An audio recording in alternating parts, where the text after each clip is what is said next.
Morning, everybody. Hope everyone is having a lovely week so far. Obviously, thank you so much for joining us this morning as well. And obviously, welcome to this webinar focused on AI governance from a Microsoft perspective. So dealing with Copilot, other models, and yeah, just giving you guys some pointers on how to address AI from board levels down to end users, how to secure it, how to protect organization assets, and then how to govern that in this age of AI that we are in. I've lost my mouse. Here we go. So within the next 60 minutes or so, we're going to be covering quite a few points, 6 major points. The first is we're going to lay some groundwork. So what is AI governance? What does that mean for businesses? What does that mean for us? The next is, why is it a security priority, or why is it a priority in any sense? Next, we're looking at identity being at the center of AI and Copilot usage. Fourth, we're looking at the data governance aspect of that, so securing digital assets.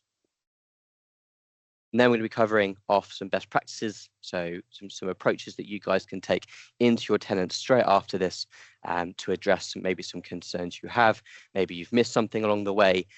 This will just help kind of round all of those methodologies and recommendations from Microsoft that you guys can take. And then we're going to wrap all of it up with a Q&A. So at any point, like I said at the very start, if you have a question, there's a Q&A tab at the top. Click on there, put a question in. I'm going to keep an eye on it as we go through the content, but we've got a dedicated Q&A section at the end. So before we get into the content, it's just a few things about Beckler that I want to go through. We're going to go through it reasonably quick. So yeah, Beckler for the past 40 years in the UK has been very present in the IT space, primarily obviously starting out with kind of hardware procurement, but now as we stand in 2026, we have a variety of other services that we can support with from obviously IT procurement all the way through to things like cybersecurity services.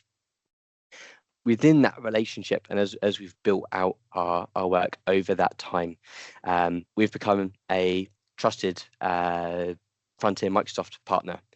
So we're able to support with things like licensing all the way through to the onboarding of Microsoft services and offer things like funding and things like that. So this is one of the heart of our services at Beckler is leveraging that Microsoft relationship and providing that value from licensing all the way through to that deployment aspect.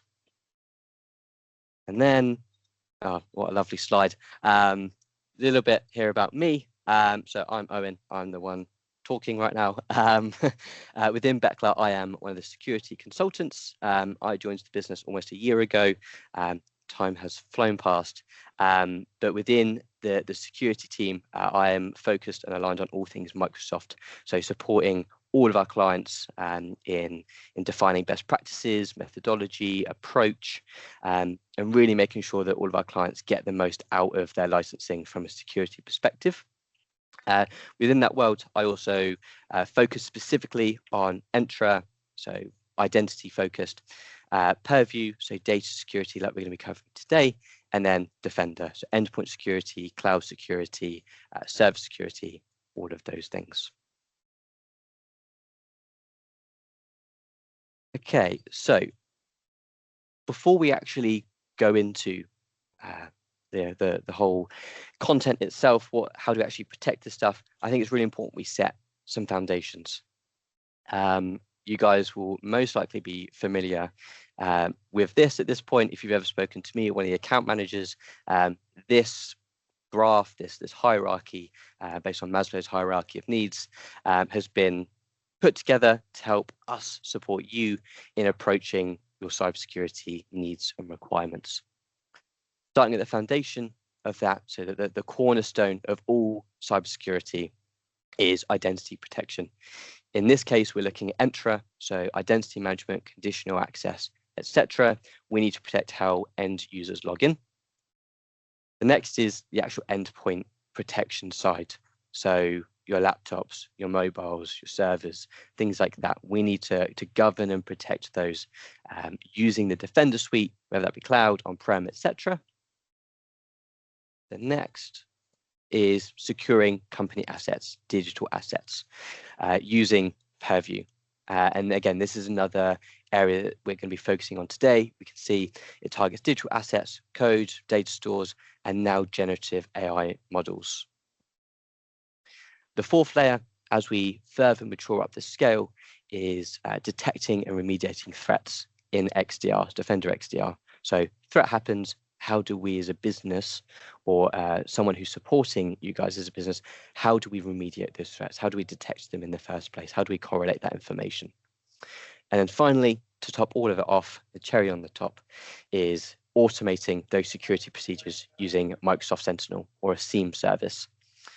And yeah, this correlates all of that information, allows you to automate it with playbooks, and allows you guys to, again, automate those processes.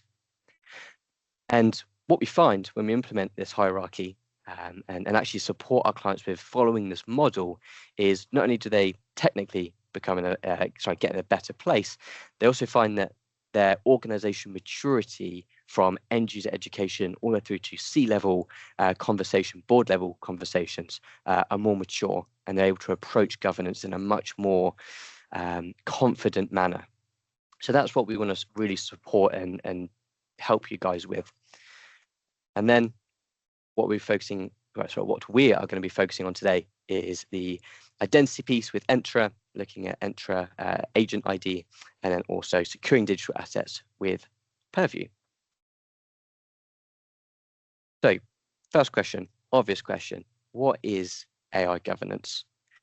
First point is you can use AI, you can use AI services. The second is what data AI can access and train off. The third is how AI is allowed to behave, so setting policies in the organization to govern that. The fourth is how AI activity is monitored, so potential malicious activity, how do we monitor that and respond to that? And then finally, how is that risk of having AI models outside of Copilot, how do we manage that risk as the organization moves and tackles different challenges? That's what we want to target. And then leading on from that, there's the next obvious question. Why is this important? Why do we need to think about AI? Why do we need to implement processes and procedures? The first, as most of us may be aware, AI adoption is exploding. We see it literally everywhere. Most adverts, there's some form of AI mentioned. It's the hot topic of conversation, even in things like your IT procurement. Yeah, that is directly, or in some cases indirectly, caused and affected by AI and its adoption. From our conversations with a lot of our clients, we have found that on average, around 80% of AI usage and implementation occurs without CISO and security involvement. And yeah, we want to encourage that involvement, that C-level engagement, to make sure that when we adopt AI services, they're implemented in a secure and governed way. The third is AI introduces new attack surfaces and identity types. We're going to be covering this off a little bit later. The fourth is agents, so autonomous AI actions are rapidly expanding across the Microsoft estate. In Power Automate alone, there's over 2,000 different connectors that you can integrate. So we need to understand how we can manage those. And then fifth point, I think the final point, the default AI configurations that we get in a Microsoft stack are not really secure by default. So we need to protect them and make sure that we've got the right policies in place. Think of it like a farm. You know, you've got different fields in which you can manage your farm using the default configurations. Think of it like the fence posts in the farm. We need to put some of those in place to make sure that different animals don't go into different fields or don't eat your hay. Hopefully that analogy makes sense. Oh, sorry, I was wrong with that. And then finally, the main thing, especially for all EU and UK businesses, AI has introduced and continues to introduce GDPR risks. We're going to be covering those later on. So these points that we're covering in these webinar, if there's anything you need to take from this, it's AI is affecting organizations' GDPR compliance. This webinar will help you stay compliant and put the right mitigations and technologies in place. Okay, it's a nice little quote there. Obviously, AI, as we all aware, is so very transformative, not only in our businesses, but obviously different sectors. But we need to make sure we manage it. Unmanaged AI is a major security risk. And to actually put this in perspective, I've put together some information around how AI and different models and different implementation methods are affecting our security landscape. So what organizations across different sectors are seeing when they're implementing those AI services. And this is how it affects organizations with threat actors. As we know, the threat landscape with AI is quite diverse and it's rapidly evolving. Here is the first few examples that we're seeing. The most common one, if I get my laser pointer out, is researching. AI has massively helped organizations when it comes to researching. Think of healthcare, the way it's supporting in that manner, even little things consultatively, law firms, that research from AI's indexing capabilities has been immense. If you guys came to our event last year that we hosted at Mercedes-Benz World, one of the things we showcased is the deepfake capability with AI. This is a huge area, even in little things like recruiting, ID checks, we need to protect those. And then other core areas that we're seeing, code generation, ransomware negotiations, these are huge areas, and obviously the malware and exploitation generation. So they're using those models to generate malicious scripts or applications with malicious intent. Building on that, we're seeing so many other areas. I'm not going to cover all of them, but we're going to be targeting most of these areas of vulnerability within this webinar. One of the main ones is synthetic identity. So all AI services like Copilot will run with identity permissions. Things like prompt injection, domain impersonation, spear phishing, things like, I know I want to target this C-level, this director. AI can help you automate that process, monitoring organizations, etc. Automated exfiltration and lateral movement. AI can automate those processes without you even thinking or noticing it. So we need to monitor this. And finally, the one that probably all of us are maybe aware of is the bot automation. So the landscape is increasing day by day, hour by hour, with the expansion of AI. The expansion of risk is occurring. And when it comes to actually kind of visualizing this from a model perspective, Microsoft put together quite a nice little chart that we're gonna go through here. So when it comes to all AI usage, all AI is hosted on a platform. So this is our fundamental layer. And within that layer, we've got our training data, so how the AI actually knows what it's kind of talking about. And then some other instances where there's things like model theft, model poisoning, how we're affecting how that model runs. What we're going to be focusing on is two other areas, because Microsoft kind of maintains most of this for us. The layer that we're focusing on is the AI application security. So how users within the business actually interact with AI services. Think of going in terms of SaaS, going to chatgpt.com or Copilot, opening the Copilot app, opening the Claude app.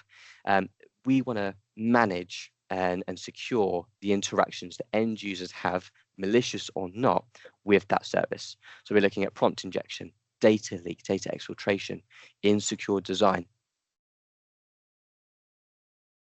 And finally, we're going to be looking at how AI is actually used, how the model is actually used within the business. So things like sensitive information disclosure, how we're making sure that we're not submitting documents with PII to AI services. Next is shadow IT or shadow AI services. Are there third-party AI services either being plugged into or just used within the business that we need to monitor? And then another area that we're going to be focusing on, kind of combining these two, the application and AI usage sections together, is AI insider risk. Things like excessive agency, over-reliance, people spamming AI services with prompts, and managing those layers of complexity. So we want to manage the risk span across these areas. Yeah, like I said, we're going to be focusing on these areas and mainly this area, the extended risks, and managing how AI is interacted with from here all the way through to the prompts you're getting. And with that, and as these services grow, we have our traditional attack vectors, your endpoint exploitation, data access, if you saw our last webinar, identity exploitation, things like that. And loads of organizations, ever since 2020, have been going through migrations, migrating our data from on-prem to cloud. We're migrating to a cloud-native model. Things like your domain controllers are now utilizing Entra. These are our traditional attack services that threat actors are constantly used to attacking. With AI, we have a range of other attack surfaces. The most common one, as we all know, is AI models, Claude, Copilot, ChatGPT, etc. The prompts that we're getting, the data orchestrations, how AI actually interacts with those documents. If you've ever opened Word and Copilot's gone, we can connect these documents together, or I can pull information from one document and put it here, we need to manage that. And then other things like web data and source context. So Copilot goes to the internet to request information. How are we protecting that? How are we making sure it's pulling the relevant sources? And then plugins, as I mentioned earlier, things like the Power Platform and its integrations into Copilot is over 2,000, and most of them run by default. So we need to manage them either in the admin center, in Entra ID, or in Purview. And that's what we're going to be covering. Okay, so when we look at all of this, especially Copilot's design and ChatGPT and all these other major players, I'm not going to go through all of them because there's so many, what we found is actually the premise of identity management, things like your joiners, movers, leavers processes, are actually really effective when it comes to AI usage and onboarding. So we're going to cover a little bit here around why us as Beckler and us in the kind of Microsoft security space put identity at the center of most AI usage. So we have a nice little slide here. So the traditional ways of interacting with business information, we have our users, so the likes of myself, service desk people at the front desk, receptionists, all the way through to people in the C-level.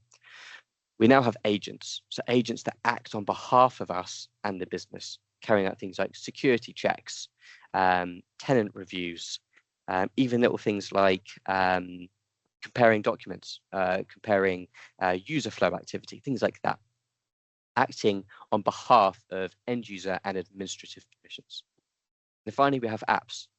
Apps are the means in which we access certain information. They're a bridge into how we, again, access data, manage data, and access organization assets. In a Microsoft world, all of them get federated and managed in Entra ID. You want to manage end users' permissions, groups, security groups. Entra ID is the place to do that and manage it effectively. You want to manage your agents. Again, agents with, even Microsoft has like a licensing agent. How do we manage that? How do we manage who can access that agent? How do we manage who can add additional information to that agent that it trains off? And finally, obviously with your apps, all of those are managed in Entra. Things like application registrations. You want to do SSO for an online service. All of that gets managed in Entra. Your token issuance and authorization, all of that gets managed under Entra. And via Entra will then give you access to your data and associated actions.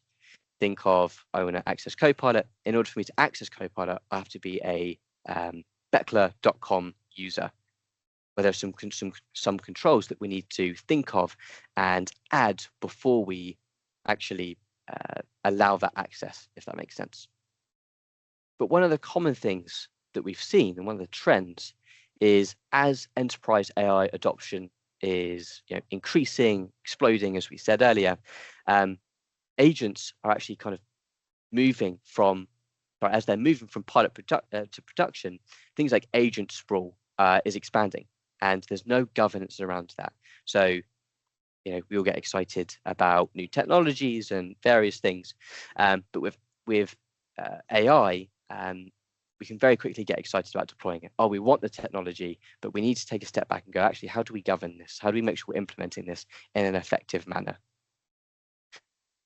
And within the Microsoft world, and commonly within AI services, every action a user, agent, app runs is run as an identity. It's run on an identity level. Even with, again, that agent. The agent wants to access SharePoint, wants to correlate and index information in SharePoint. That is run with an identity privilege. You can even give an agent, if you wanted, global admin access. Wouldn't recommend it, but that's something you can do. So we need to manage that. And the way that we do that is we need to treat those agents as we would actual people in the business. So we need to look at joiners, movers, leavers processes as we would for someone who physically walks into a business. How do we apply that to an AI service or an agent? We want to onboard an agent. How do we guardrail that? What security groups does it need to be a part of? What privilege does it need? Things like movers. Oh, we need this agent to now have increased privileges. Maybe we need to add a security reader role, or we need to give it this SharePoint site, or we need it to index this information. We need to be asking those questions. Why does that agent actually need it? And then the leavers processes. Oh, we've not used this agent in 3 months. How do we monitor that? How do we securely offboard that agent from the business so that it's no longer used? And that the data that it's interacted with is offboarded and secured in the appropriate manner. And with that, obviously, especially with the data actions piece, we want to protect against things like data leakage, oversharing, and especially for all GDPR businesses, we want to make sure that we're managing risks, unmanaged risks, compliance failures. We want to make sure that every aspect of agent and Copilot interaction is governed and monitored. Okay, so a little bit of technical stuff for techies here. Microsoft has, as of a few months ago, has started previewing what's called Entra ID. And this is a service within Entra that, just like how we mentioned earlier, you can manage your end users in the business. You can now manage agents within Entra, from procurement all the way to the offboarding, as we mentioned in the previous slide. And within this area, you get access to your agent identities. So things like the service principles that you apply. How do we onboard those AI services? How do we allocate permissions? What's actually required? Again, just like as you would a joiner in a business, we need to apply that to the agent identities that the business is interacting with. You can also utilize blueprints now. So you can create templates to create consistent and governed agents identities at scale. So I think it was Gordon Ramsay, who said, if you don't have a standard, you don't have consistency. If you don't have consistency, you can't make sure that what you're doing is right. You can't go back and check your steps and make sure what you're doing is correct. Obviously, that's slightly paraphrased, but that's the principle that we want to apply to our identities, physical people in the business, but also our agents as well. So we want to template it, we want to automate it, we want to create a standard. And then finally, just like as you would users in Entra, you've got your things like conditional access, identity protection, governance lifecycle processes. You can even do things like block high-risk agents if they're doing constant high-risk activity. You can target that, you can block it, you can warn end users and security members to manage those risks. We want to control all of these. And like we said, if there's anything, any principle that we would recommend you applying to AI services, agents, etc., is the JML process: joiners, movers, leavers. Treat them as you would an employee.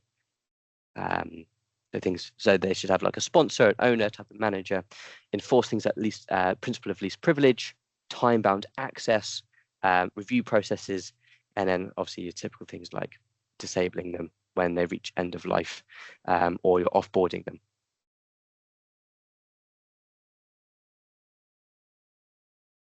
Okay, so there's 5 major points to summarize.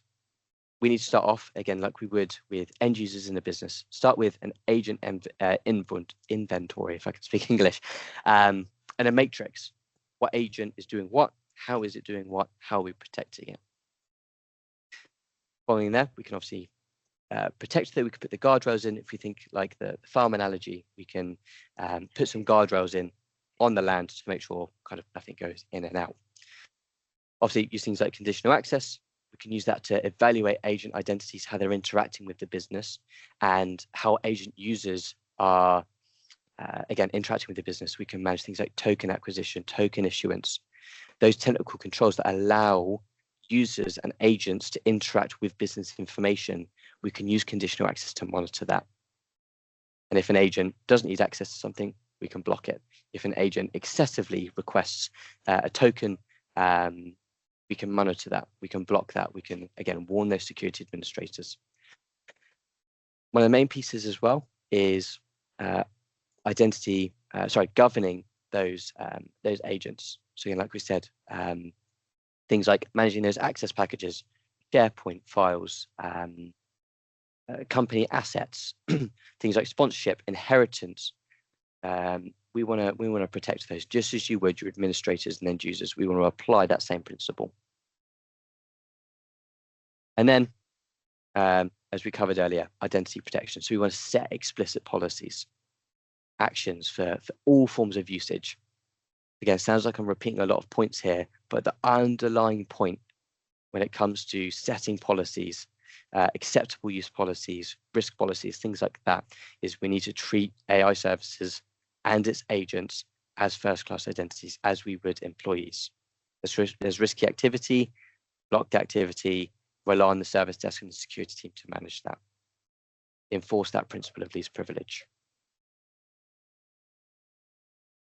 Okay, so that covers a lot of the Entra agent ID piece. A lot of it was very high level, and actually, sorry, just quickly before we go into the Purview piece, a recommendation that I've not put into this list, that actually we commonly, that I commonly recommend customers include, especially if you're ISO 27001 accredited, is to build, just like you have a acceptable use policy for your employees within the business, like internet use policy, things like that, would really recommend that you guys create one for AI.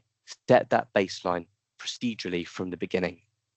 Work with the, if you're an IT manager, work with the security team, work with the C-level to set that policy from the beginning. So then as soon as you start building agents and introducing Copilot, even if you just buy a license, that foundation of how you govern that AI usage is set from the beginning. That sets organizationally wide what AI can and should not do. Set that in writing, make sure it's reviewed in the end user training when they onboard into the business, set that standard, and then you can set that consistency. Okay, so we're going to go again a little bit more technical, not massively technical. We can probably do a really heavy technical session. We're actually doing that later. I'll talk about it, but we're going to go a little bit now into Purview. So we've got Entra agent ID to govern Entra agents. On the back of that, we now need to protect the data that those agents and the Copilot services actually interact with. What data is it training off? What data is it indexing? Let's protect that, because a lot of AI usage is more than just what is Copilot interacting with. We have to answer how, why, what, those typical questions. We need to cover all of those in order to govern it. And a section that affects all of us, or maybe not all of us on this call, is GDPR. GDPR is a huge governance area that AI is affecting. It affects all EU and UK businesses. And there are some major risks that are introduced that we're going to quickly cover. First is data collection and oversharing. Typically, if you go to a website, you've got the accept and reject for the cookies. Things like AI as a standard has oversharing at scale. So the sheer volume of data processed increases your risk of things like unauthorized access, data breaches. That's the type of thing we're looking at. Second is data collection without consent. Most AI services will just index information as a standard. Most organizations that buy a Copilot license, as soon as they buy it and enable it and apply it to a user, Copilot will go off and start indexing a bunch of information within the tenant. We need to put some guardrails in as a standard even before we buy the license. We need to cover that in Microsoft 365 Admin Center, Entra ID, and then Purview, as we mentioned here. The third is unchecked surveillance. So think of it like, AI systems in general, when enabled, can in itself enable extensive surveillance. So the most common example is, if you remember Windows Recall for a few months ago, or most probably about a year ago now, the feature that used AI services to track all of your activity on the Windows operating system. And at any point you could backdate. Microsoft backtracked on that and are slowly looking to re-implement it. But that is a core example of unchecked surveillance. What is the AI monitoring? How is it monitoring? What privileges does the AI services have to monitor what it's monitoring? The fourth is reduced transparency and explainability. So many times where people have gone, let's just say, oh, I'm writing a document, a business processes document, and all of a sudden Copilot's recommending that I pull documents from one source into here, or it's indexing documents that I don't want it to index. The cliche example is, oh, we can start looking at salaries if you have the appropriate permissions. There have been instances from within conversations and around the community where people have been able to access data they shouldn't be able to see due to the indexing of Copilot. And when it comes to responding to that, and because that is a form of data breach, people haven't really been able to explain it. Why has that happened? Well, we've enabled Copilot. How are you guys monitoring Copilot? Those are the questions that we need to answer. The fifth is data security vulnerabilities. So AI systems, like all things, are susceptible to data breaches, especially when handling large amounts of personal data. Any business that handles credit card information, passports, driver's licenses, NHS numbers, all of that needs to be protected. That PII data needs to be protected. Inadequate security measures will, a lot of people say can, but they will lead to a significant data leak in some way. And that always impacts user privacy. And then if I can figure out where my mouse is. And then obviously there's some other things as well that we can cover. But yeah, we'll cover that in the next slide, actually. Yeah, the underlying point of this is if Purview isn't ready, your AI adoption is not ready in any capacity. Actually, a great question about the availability of Claude models in Copilot. I will cover that at the end, but that's a great question. So I will cover that. If I can find out where my mouse is. Okay, so when it comes to making sure Purview, oops, jumped ahead, Purview is ready for AI adoption, whether you're on business premium license, an E3 license, E5, or E7, there's 5 major steps that we take and recommend when it comes to implementing under Purview and Entra. The first is understand what data you have and where it is. simply running something like a e-discovery search on all of your data sources on-prem and cloud and consolidating that into a report is one of the best steps that we can recommend you take. You guys, when it comes to implementing AI services, you want to have a 10,000, 5,000 foot view of where your data is, how it's interacted with, what you guys have to protect. Instead of being reactionary, this approach introduces that proactive view. We want to understand where our threat points are before we react to a threat point that we're unaware of. The second, after understanding where your data is, so your on-prem, your cloud, emails, Teams messages, PDFs, etc., your PII, you want to classify and label that data. You can do things like trainable classifiers, your DLP policies, to find that data, to mark that data, and protect who can access it and when. You can even do Copilot specific DLP policies. That's an absolute baseline recommendation that we make for all clients, regardless of how you're implementing any AI services. Enforce a DLP policy as a standard. Then, once you've decided how you want to classify and label data, apply it and enforce it. For most people on Business Premium and E3 licenses, it's manual, so you have to, every time you open a document, you have to manually label it. One of the best things actually we see when we trial something like an E5 add-on or an E5 license is the automation. So many customers have been like, actually, we don't want to automate our data labeling. We then do a trial license with them, and they absolutely love that service because, again, Purview will go out, find that sensitive data, will mark the data, protect it as a standard. So then when it gets interacted with Copilot, Copilot will say, oh, I don't have permissions to access that. Let me stop doing any work. Let me feed that back to the user. And again, you've protected, you've governed how that data is interacted with. And then consolidating those 3 points, the fourth recommendation is, again, apply and enforce those DLP policies to all organization data. So you start off with your sensitive data, and as you work down this chain to enforce your security standards, you want to then expand that out, if that makes sense.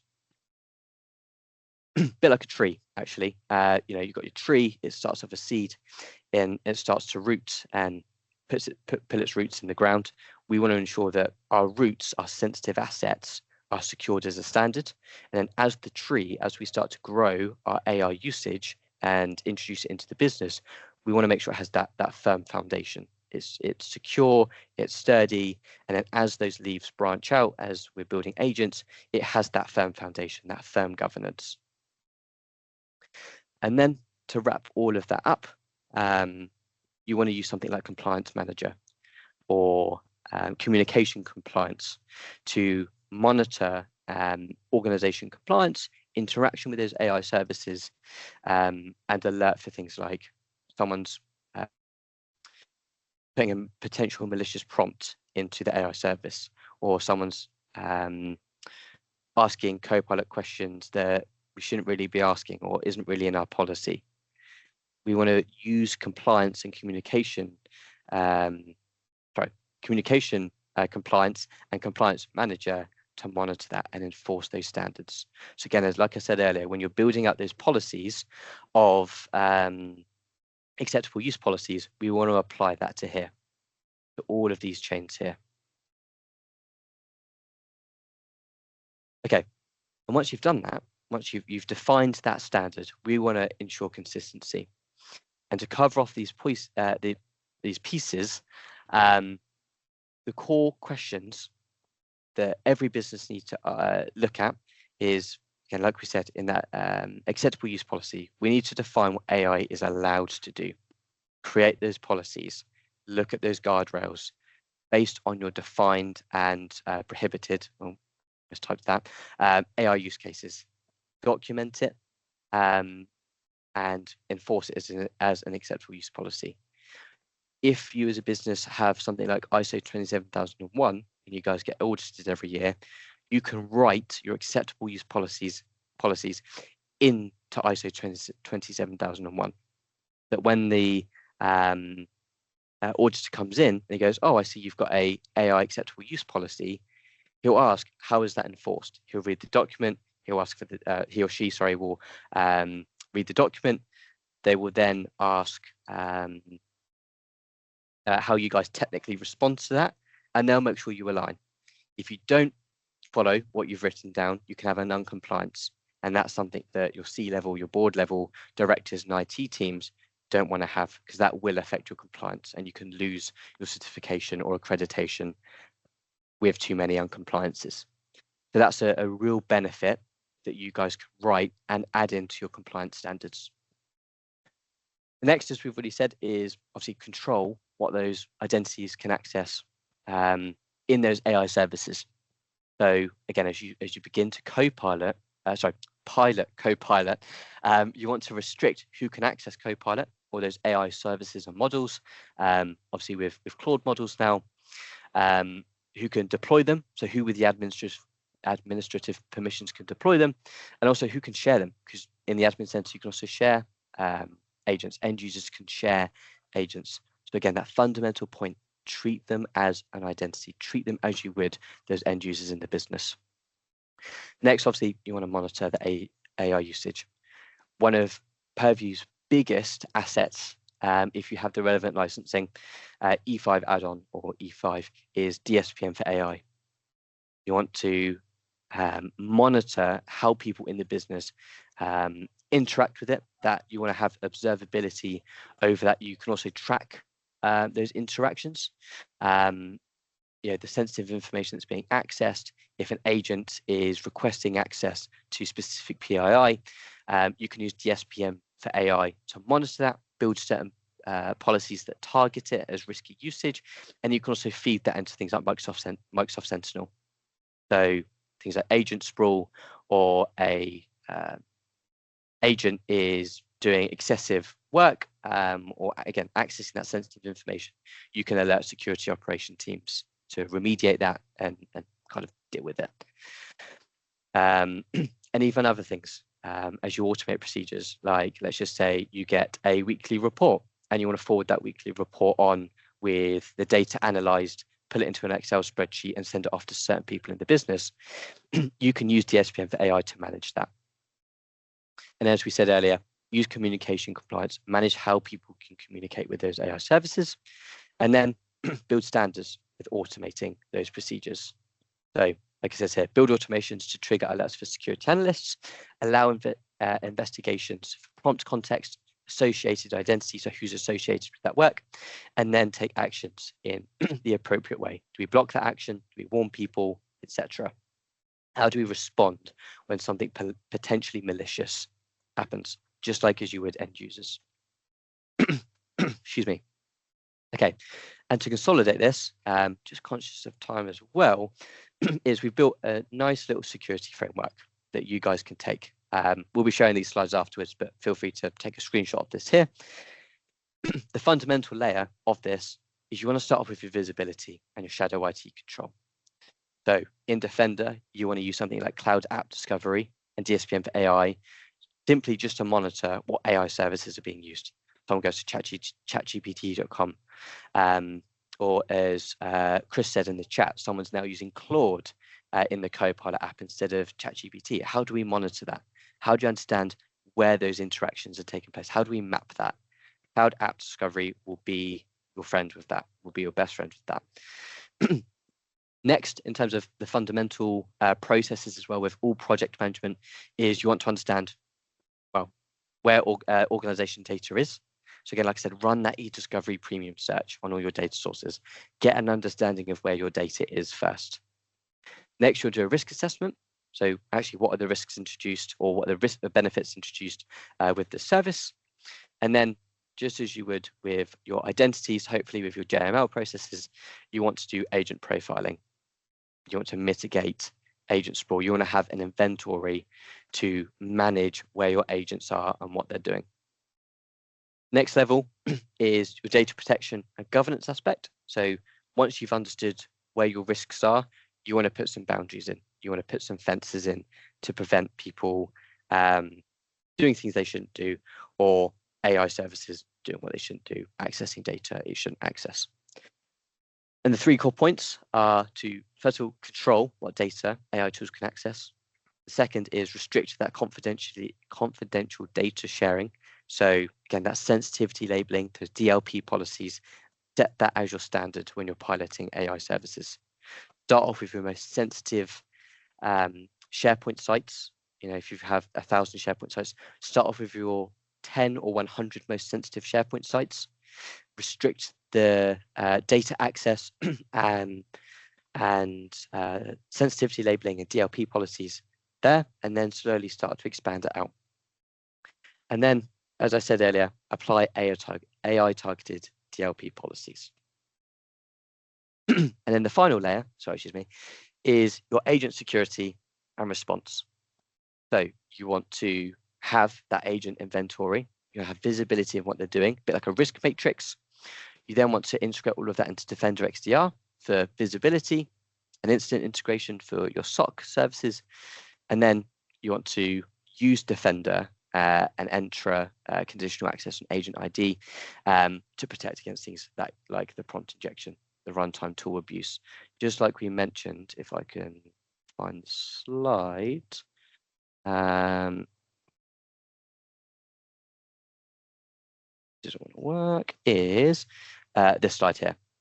We want to use Defender XDR, Entra Agent ID, and Purview to secure the application level, the sensitive information disclosure, and how we interact with that. Defender, Purview, Entra are your tools for handling that. What slide was I on? Okay, before we go into the Q&A, I'm just going to quickly run through some best practices. When it comes to an adoption sequence, the first thing we recommend all businesses do is prepare your data. Build a data foundation in Purview before you even consider AI enablement. Understand where your data is, who can access that data, how we classify that data, how you protect that data. You need to consider all of those things before you enable AI in any capacity. If you're unsure, I'm happy to sit and have a conversation, me and the team. Feel free to reach out. We can help you with that process. The second is be proactive about your data. So it says over 90% of coverage of critical repositories labels need to be applied to core assets. You need to make sure that, again, like I said, those 10 to 100 most sensitive SharePoint sites, they contain over 90% of your critical assets. We need to protect those first before we let AI interact with it. Building on that, you then want to put some guidelines in place, understand the AI access paths using DSPM for AI, and build an acceptable use policy. Again, understand where AI poses its risk, and then work backwards to introduce those guardrails. Then start off with piloting those AI services. Maybe buy some licenses, assign it to the relevant users that interact with these critical assets and repositories, and then start to extend that out. And once you monitor those pilot services, it really helps you to start governing it. Oh, this person's accessing Copilot in this way. They're using Word or Excel, or they're building an agent to do this. Let's protect that activity. Let's restrict it to administrators, etc. And then you can do things like building violations, how you respond to violations, reducing high-risk activity, etc. And then finally, you want to correlate all of that, if possible, into an XDR or SOC SIEM service. If you have a SOC SIEM provider, Sentinel, obviously in the Microsoft world, we want to correlate all of this information into Sentinel so we can build playbooks so people can investigate what's going on. We can automatically respond to threats while we're happily sleeping at night, things like that. Okay, and then here's a quick practical list. If there's 7 big steps you guys want to take for protecting AI usage. Again, first of all, like we said, start with your sensitive data, build sensitivity labels and DLP within Purview. If you're unsure, I'm happy to have a conversation with about it. We've got capacity to help build these things out. Even just talking through labeling and what that looks like, we're happy to help, but set that as your standard. The second is control who can use, build, and share agents. So my recommendation is limit it to specific administrators. Start off with your IT managers, your CTO to set that baseline, then let the work commence from there. Then you want to treat your agents as you would identities. So that JML processes enforce your principle of least privilege, extend zero trust policies, and control that agent access and sprawl. The fourth, you want to continue as you adopt, you want to monitor that interaction. So again, Purview communication compliance, insider risk management, use those targeted policies to understand how AI is interacting with your organizational assets and how end users are interacting with that. The fifth is to then block shadow IT. So obviously, like I said earlier, use the Defender for cloud apps to discover the SaaS usage. I was opening ChatGPT, Claude, DeepSeek, etc. Defender will monitor that, and you can consolidate that and help that to build your processes. So not only is it the website, it's the apps, the models, and even things like your MSP servers as well. You want to control the access to those MSP servers that are hosting models locally. And then finally, once you've done that, you want to look at hardening your Power Platform. You want to look at the connectors that AI is using, social, consumer, legal. These are all connectors that AI services can utilize. And a really important point, and hopefully this changes soon, is the data loss prevention policies within Purview do not currently cover Power Platform connectors. This is a really important point. You want to manage, you want to block and allow those connectors before you allow people to interact with the data those connectors are ingesting. And then, as with any other security service, you want to continuously adapt and review and adapt those policies. Okay, so some quick slides around how Beckler can help. The first is next month, the 15th of April, we're doing an in-person event with the likes of myself and the team. We're going to be looking at the bigger picture of the Microsoft security stack. How can we navigate cybersecurity threats and maturity with Microsoft Defender, Entra, Purview, etc.? How do we target those challenges and securing those modern workplaces? The reason why we've got ducks here is because the event is called Getting Your Ducks in a Row. There is duck herding as a part of it. But yeah, if you're interested in this event, reach out, let us know. There are limited seats, but we would love to have you there to have those conversations, chat with you. So yeah, we're running this next month. Yeah, it would be great to see you there. The next is we have workshops. So many ways in which us as Beckler can support. We have deployment accelerators, some that are Copilot focused, some that are Purview focused. So again, those sensitivity labels and the DLP policies, we can help you rapidly onboard them. Help you with security strategy. We can help you take the 12 to 24 to, however months you need that strategy into perspective. Threat envisioning to help you understand where your risks are. Data envisioning to help you understand where your data risks are, and then your AI governance as well. So we can help you secure any part of your cybersecurity journey, from we've just adopted these new licenses, we're not really sure what we're doing, to we've got AI in place, we've got these agents, can you help us govern them a little bit more? We can help you with any aspect of that journey. Okay, so obviously I know a lot of those slides were very quick, but yeah, just thank you so much for your time. Does anyone have any questions? Feel free to put them in the chat. I'll go through them. Any questions you guys have. But before that, if anyone needs to jump off, just thank you so much for your time. Thank you for joining us. Thank you for hearing me ramble, I guess. But yeah, have a great day, everyone. And yeah, just chuck those questions in and we'll start addressing them. The first question I'm going to look at is from Chris. That's a great question, Chris. Is covering the availability of Claude models in Copilot and the data sovereignty aspect. So this is a huge area. So as most people don't know, Microsoft recently kind of enabled a partnership with Claude to utilize those models. And one of the big areas of concern is the data sovereignty. Claude operates primarily in the US. So one of the big concerns is how does Claude interact with our EU data and ensure that it's secure. There's two main areas that Claude interacts.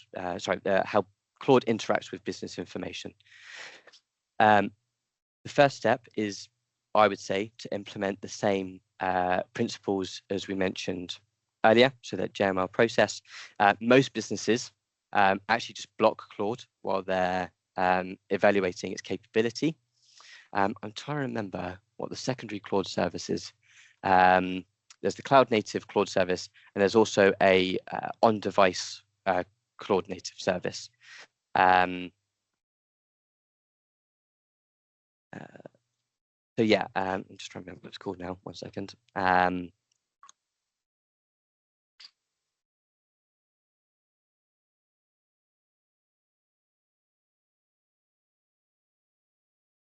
can't remember what it's called now. But yes, from a GDPR and data sovereignty perspective, if you set those guardrails within Purview to reflect GDPR, which most Purview deployments should, you want to put those guardrails in so that when Claude goes to access information, you have that process of accessing that information is the same as Copilot. So you want that labeling in place, and yeah, you want those DLP policies. In terms of its current support, I think Claude is available in Research Agent, Copilot Studio, I think it's Sonnet 4, and Copilot Cowork. That's it. Copilot Cowork is the on-device area. So yeah, let me try and think as well from a GDPR perspective. It would depend on the data store as well where it's running. Let me get back to you on that piece as well, because that's a really good question. I just want to make sure I cover that off as well. Okay, good question from Dan. So we have 0 AI usage in our organization currently. We're just about to embark on a tenant governance readiness to make Copilot available to a small group of users. What would you estimate is a realistic time frame to complete tenant governance readiness activities? That's a really good question. So with about 800 employees, setting the standard within the most sensitive SharePoint sites and data stores, setting that standard can probably take as a minimum probably about 4 weeks, 4 to 6 weeks. Some organizations take 8 weeks. Obviously, it depends on capacity, but that initial stage of setting that standard, piloting those users, and beginning to introduce that standard as well as those governance controls would probably be around 2 to 8 weeks. Sometimes it takes much longer. Obviously, it depends on where your Purview estate is, but just focusing on Copilot would probably be about 2 to 6 to 8 weeks. Cover those core standards. I might have some slides that I can add to here to cover off that point, Dan. So yeah, what I'll do is I'll add the slides to cover actual timeframes, and then you can kind of take a look and we can have a chat about that as well. Allowed for 3 months max. Yeah, that should be sufficient. 3 months is more than sufficient in that. Okay, does anyone have any other questions? Let me just quickly check.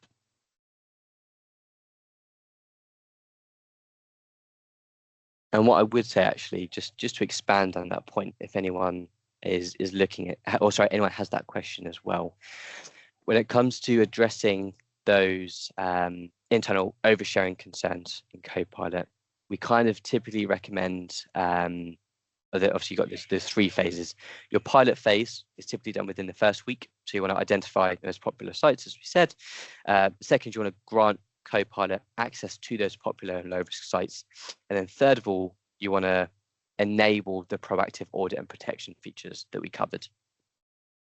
Following that first week, so we're now looking at week 2 to 4, you in the deployment phase, or if you look at crawl, walk, run, we're starting to walk, is you want to discover oversharing risks. You then want to look at restricting sensitive information from Copilot or other services. And then thirdly, you want to increase things like your site privacy. So that's more reactionary, but it starts off with that proactive process.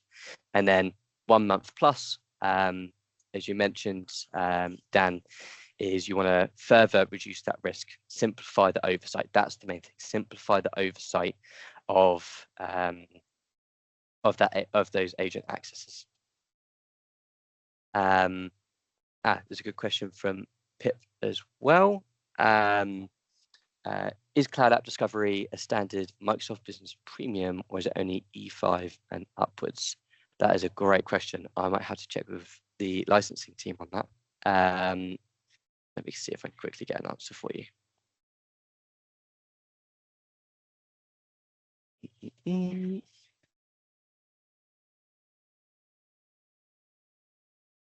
Okay, Defender for Cloud Apps. I believe it's in Entra ID Plan 1, which should be included in Business Premium.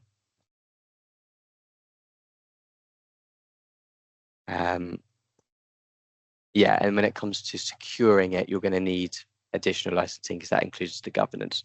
So something like Office 365 E5 or compliance add-ons.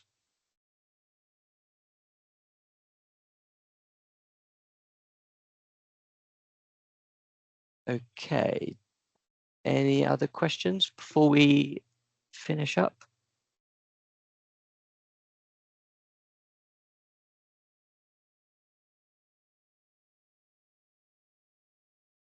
Okay, I'm going to take silence as a good thing. I'm going to hang around for just 2 more minutes. But for, yeah, anyone's got any questions, chuck them in the chat.